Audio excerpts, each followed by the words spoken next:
Bonjour, ici Patrick Leroux, expert en motivation et performance et coach d'affaires. Dans cette capsule vidéo, on va voir comment réagir face à la critique. Alors, ce qui m'a donné l'idée de faire cette capsule vidéo-là, c'est qu'il y a un reportage qui est sorti à une télévision française, M6, qui est un peu l'équivalent de JE, journaliste d'enquête, et ils ont complètement démoli ou ils ont tenté de démolir l'industrie du développement personnel, plus particulièrement les coachs de vie. Bien que je me considère surtout comme un coach d'affaires, il aurait tout aussi bien pu me choisir. Alors, ils ont choisi deux conférenciers très connus, des gens qui ont beaucoup de vues sur YouTube, entre autres, et ils ont suivi. Dans le cas d'un des conférenciers, le conférencier les a même invités dans son bureau, et dans le cas de l'autre conférencier, ils ont mis une caméra cachée, puis ils sont allés voir un de ses week-ends de formation.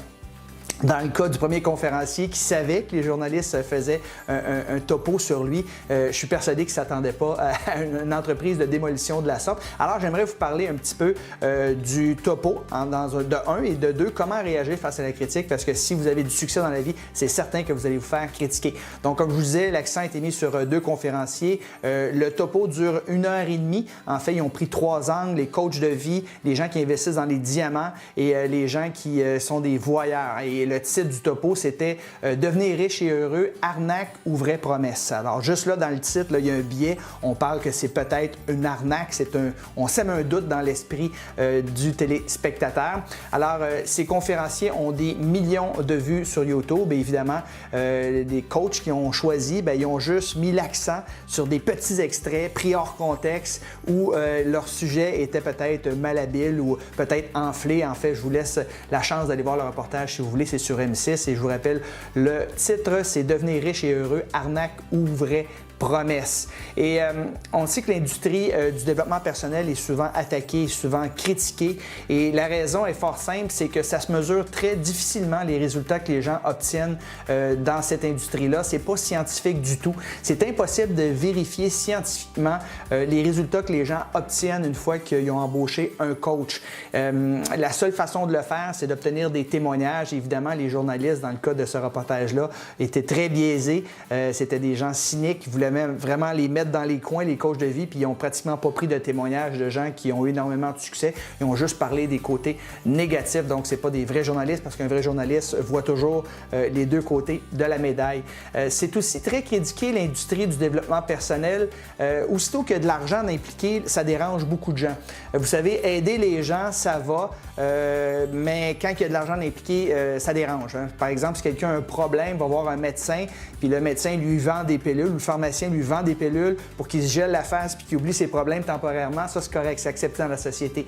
Mais si on va voir un coach, par exemple, puis lui, en échange de quelques sous, vous aide à vous prendre en main pour vous aider à long terme par rapport à des exercices, des outils comme la gratitude, la visualisation ou la formation continue, eh bien ça c'est mal vu. Ça pose un problème aux journalistes lorsqu'il y a un échange d'argent pour aider quelqu'un.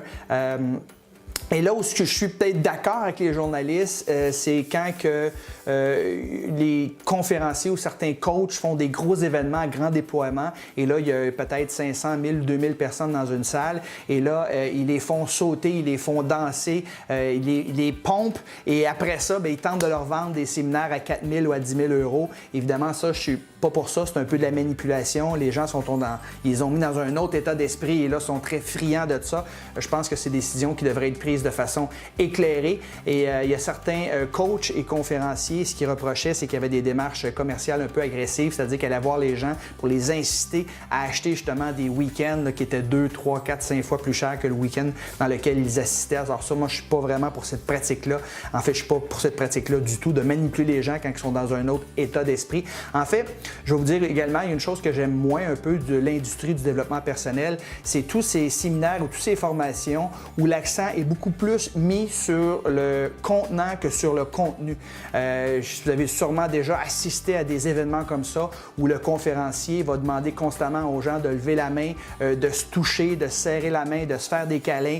Il va demander aux gens de faire semblant qu'ils sont déprimés. Il va demander aux gens de sourire, faire semblant qu'ils sont heureux. Ils vont demander de faire des high five. Là, il va mettre de la musique qu'on retrouve dans les boîtes de nuit. Puis ils vont demander aux gens de sauter dans les airs. Et c'est souvent les shots qu'on voit d'eux en termes de promotion manipulation, alors que c'est de la manipulation. Là. Ils ont demandé aux gens carrément de sauter, de danser avec de la musique. Et ce que ça fait, c'est qu'évidemment, il y a de la dopamine, de la sérotonine, il y a plein d'hormones là, qui sont sécrétées, puis les gens se sentent bien, puis c'est normal. C'est comme après une session de sport. Mais c'est pas transformationnel, ce genre d'événement-là. C'est vraiment axé sur le contenant et sur le contenu. Les gens se sentent bien sur le moment présent. Et là, ils tentent de vendre des produits à ces gens-là qui sont sur un gros high, alors que je trouve que c'est pas correct que de le faire. Alors que moi, j'aime beaucoup mieux les conférenciers, les coachs qui vont mettre l'accent sur le contenu. C'est correct qu'un conférencier ou un coach, si c'est une journée complète dans le milieu de l'après-midi, alors qu'il y a un down, il y a une baisse d'énergie, c'est tout à fait correct de demander aux gens peut-être de se lever puis sauter sur place pendant 10 ou 15 secondes pour se dégourdir puis se rasseoir par la suite. Ça, c'est rien contre ça.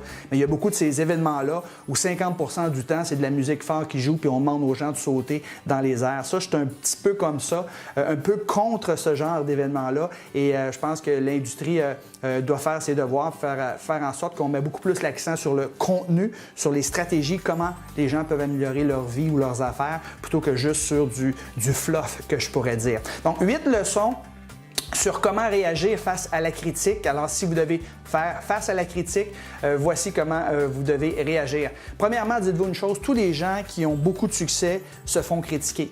Hein? La seule façon d'échapper à la critique, c'est de ne rien faire et d'être personne que dans le fond. Donc, dites-vous une chose, si vous considérez que vous avez du succès, bien, vous devez probablement être critiqué. D'ailleurs, si vous n'êtes pas critiqué, c'est que vous ne dérangez pas assez, vous n'avez probablement pas assez de succès. Regardez juste les politiciens, ils sont capables de se faire élire, de rentrer au pouvoir avec seulement 35% des votes. Ça veut dire qu'il y a 65% des gens qui les aiment pas.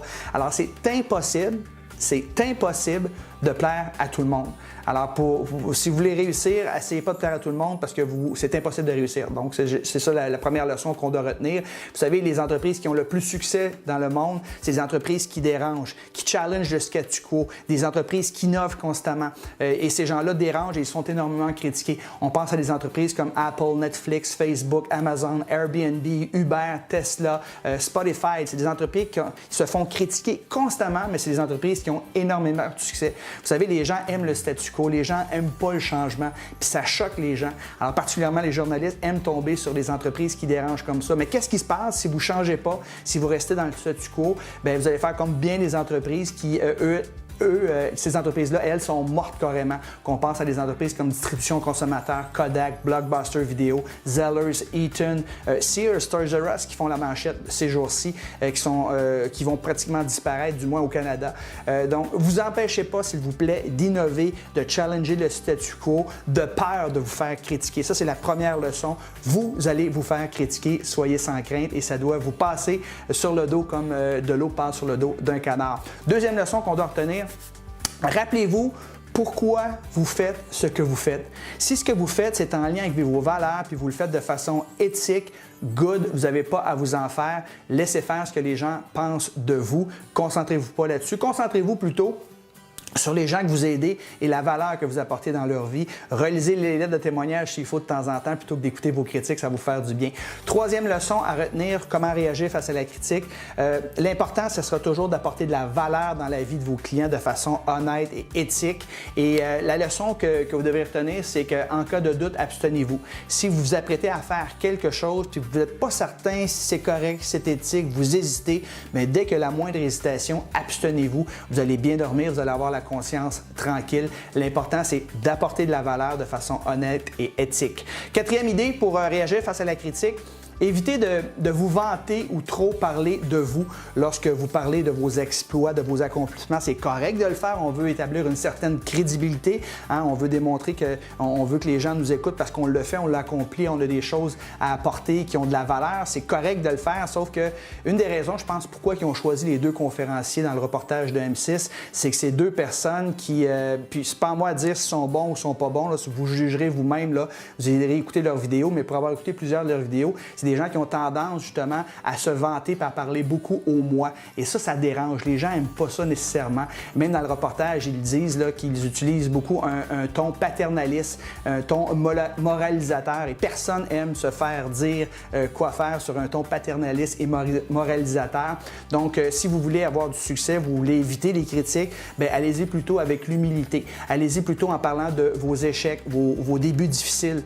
Oui, vous devez parler de vos succès, mais en en anglais, il y a une expression que j'aime beaucoup qui dit « from mess to success ». Hein? Vous avez réussi à avoir du succès à travers vos échecs. Bien, si vous avez une histoire à raconter, bien, passez 80 à 90 % de votre temps à parler de vos échecs, les obstacles que vous avez surmontés. Puis c'est comme ça que vous allez connecter avec votre auditoire. Et peut-être un petit 10 %, oui, vous devrez mentionner vos réussites, mais avec beaucoup d'humilité. Dites que vous avez été le premier surpris des résultats que vous avez obtenus. Comme ça, vous allez connecter avec l'auditoire. Alors que vous passez votre temps à vous vanter par parler de vos exploits, les gens ont l'impression que vous êtes en haut d'eux et personne n'aime ça, se sentir inférieur, se sentir petit. Alors que quand tu parles de tes défaites, tes obstacles, tes échecs dans la vie, bien, les gens vont sentir que vous êtes au même niveau qu'eux autres. Alors, très important, évitez de vous vanter lorsque vous prenez la parole en public ou que vous coachez les gens, peu importe.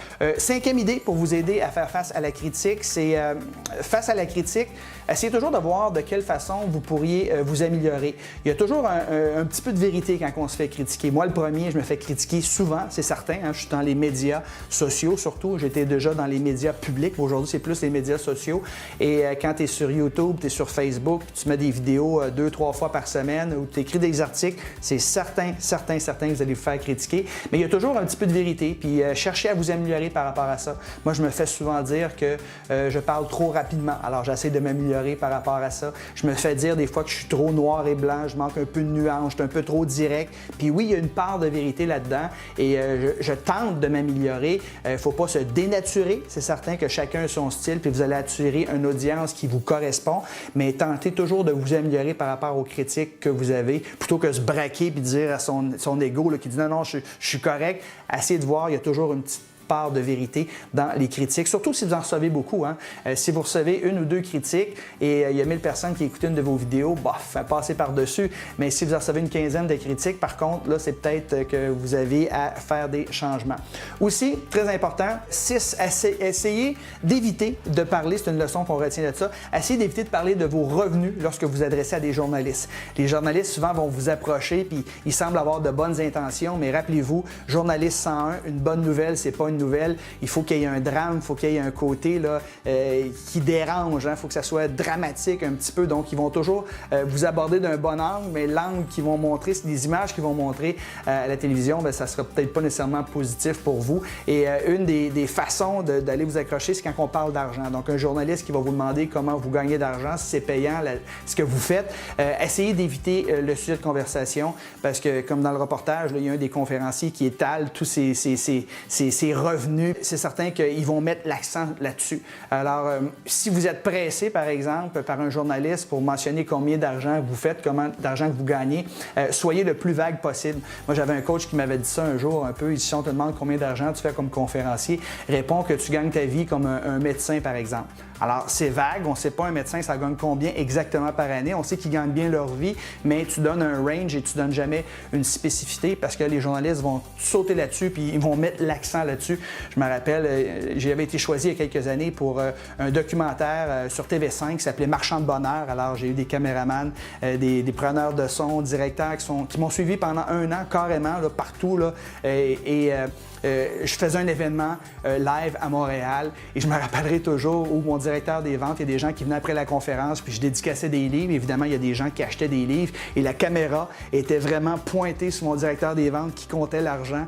Alors, l'événement durait à peu près 3h30 de temps, mais ce qu'ils peuvent monter dans le reportage, c'est peut-être juste 7 secondes où quelqu'un compte l'argent. C'est juste pour vous dire, des fois, ils sont très biaisés. Fait que faites attention, tout ce qui est argent, évitez de ce sujet-là lorsque vous parlez à des journalistes. Parlez plutôt de la valeur de ce que vous apportez, puis mentionnez des témoignages, tout simplement, ça va vous apporter crédibilité. Septième et avant-dernière idée, écoutez pas ce genre d'émissions-là. Toutes les émissions là, qui ne font que critiquer les gens. Ici au Québec, bien, on parle de M6, là, semble-t-il. J'ai des amis français qui m'ont dit que c'est une chaîne qui est un peu spécialisée là-dedans, dans le sensationnalisme. Au Québec, CJE, un journaliste d'enquête, enquête, les francs-tireurs. C'est souvent des émissions où on va aller chercher le mauvais dans les gens. On va toujours prendre un angle là, qui n'est pas nécessairement honnête toujours. Donc, évitez de vous abreuver de ce genre d'émission-là. C'est pas bon pour vous, c'est pas bon pour votre estime de vous-même et ça va vous bloquer, ça va vous empêcher de passer à l'action et à faire des choses que vous devriez faire parce que vous avez peur de vous faire juger. Si vous êtes éthique, vous êtes honnête, vous y allez selon vos valeurs, vous n'avez pas à vous inquiéter. Oui, ça va déranger des gens, oui, vous allez vous faire critiquer, mais il ne faut pas s'empêcher d'agir malgré ça. Et finalement, la 8e et dernière idée que j'aimerais vous partager, c'est que laissez pas l'opinion des autres, surtout les cyniques, définir qui vous êtes. Moi, j'ai eu une expérience assez traumatisante, je dirais, à l'âge de 17 ans. J'ai même pensé disparaître. Et plutôt que de disparaître, je me suis fait la promesse, justement, à l'âge de 17 ans, que ma vie ne serait pas en fonction de ce que les gens pensent de moi. Et je peux pas vous dire que je suis complètement immunisé de ça. Ben oui, des fois, ça m'affecte ce que les gens pensent, puis c'est tout à fait normal. Ça démontre que vous êtes un être humain, mais il ne faut pas se laisser abandonner. Il ne faut pas se laisser aller par rapport à ça. Focuser davantage sur les gens que vous aidez. Et oui, il va toujours y avoir des gens qui vont vous critiquer. Là, vous ne pouvez pas vous en sortir. Alors, j'espère que vous avez aimé ces conseils-là, ces conseils qui vont vous aider à passer par-dessus la critique. C'est impossible de réussir quelque chose de grand et de significatif sans se faire critiquer. Alors, sur ce, je vous souhaite un bon succès. Merci beaucoup d'avoir écouté cette capsule. Et si ce n'est pas déjà fait, je vous invite à vous inscrire à mon infolette, le bulletin du succès. Allez sur mon site patrickleroux.com pour plus d'informations. Et j'ai une webconférence également à laquelle je vous incite à vous abonner. Alors, c'est sur succèsillimité.com/web, succèsillimité.com/web. Alors, j'y partage justement des idées qui vont pouvoir vous aider à améliorer la qualité de votre vie personnelle et professionnelle. Alors, sur ça, je vous souhaite une belle fin de journée. Bye bye tout le monde!